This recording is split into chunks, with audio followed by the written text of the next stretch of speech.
কালকে তুমি চলে যাচ্ছ,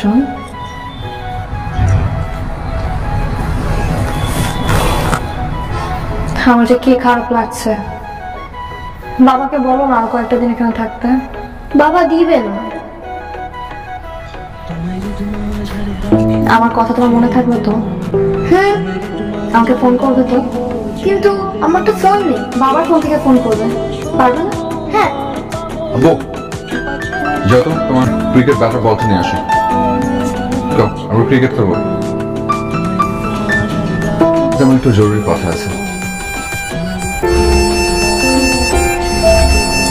বলুন না।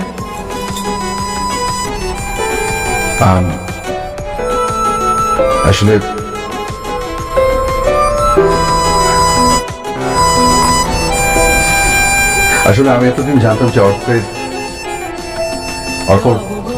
একমাত্র বন্ধু আমি, কিন্তু মাঝখানে আপনি এসে বন্ধুতে ভাগ বসালেন।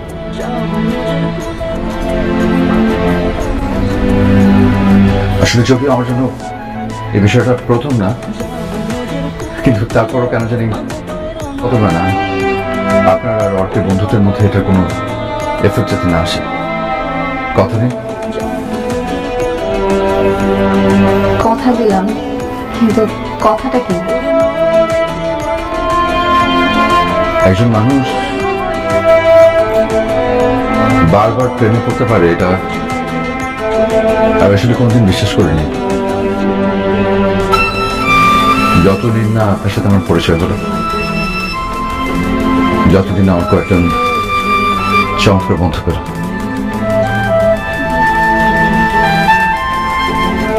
যাত্রা পথে অনেক প্রিয়জন হারাই, মানুষ হারাই, সঙ্গী হারাই,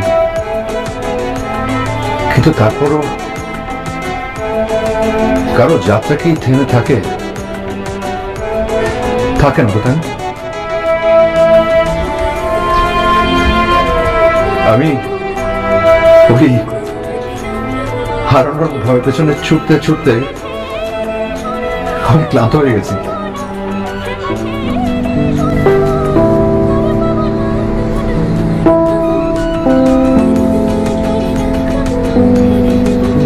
লিলু,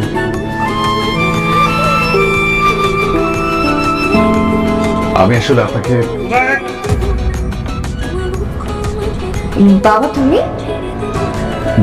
বাবা, সবকিছু তাহলে খুব প্ল্যান মতো হচ্ছে, তাই না? আঙ্কেল আঙ্কেল বিশেষ করে আমি আসলে জানতাম না, এখানে একটা মিসআন্ডারস্ট্যান্ডিং তৈরি হচ্ছে। আমি না কিছু বুঝতে পারছি না। বাবা তুমি আমাকে জানো? খুব ভালো করে চিনি।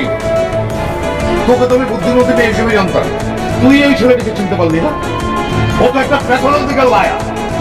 গত 7 দিন ধরে কন্টিনিউয়াসলি আমাকে মিথ্যা কথা বলে আসছে, 7 দিন ধরে আমাকে ধোঁকা দিতে চায়।